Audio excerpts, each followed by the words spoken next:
Anatu si sossobare, Anatu si sossobare, Anatu si sossobare, Anatu si sossobare,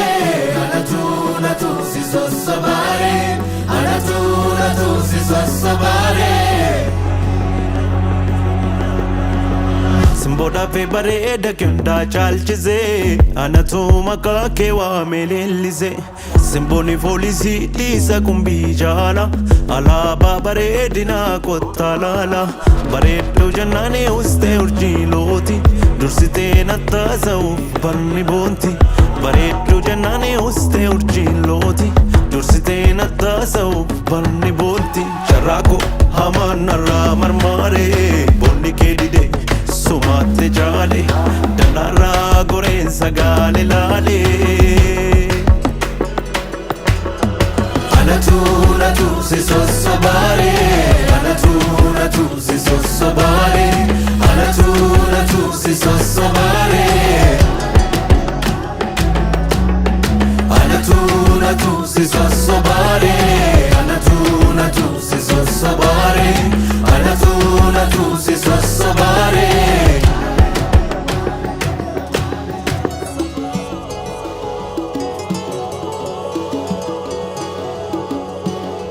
Adunni anoltu galgala dallatte dachaa siloowwanii maal akkamsii godha baranaa afaan sheenatte majaranaa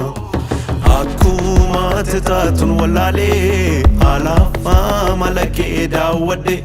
kaa'ee dhiisee galuuf jaalalaa erguuman boontuu argadhe carraaqoo hamaan narraa marmaaree bonni kee didee Sumatte jaale Dalarraan goreensa gaale laale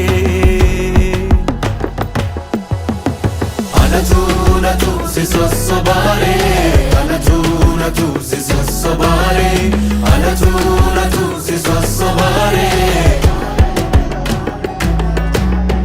Anatu si sossobare Anatu si sossobare Anatu si sossobare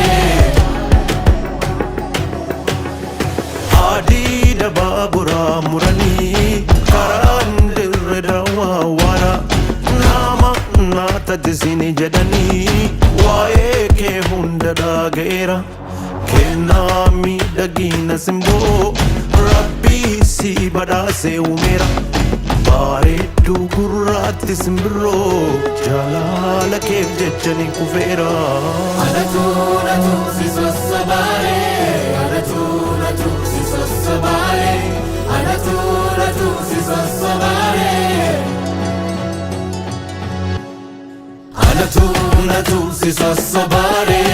Anatu si sossobare Anatu si sossobare Anatu si sossobare Anatu si sossobare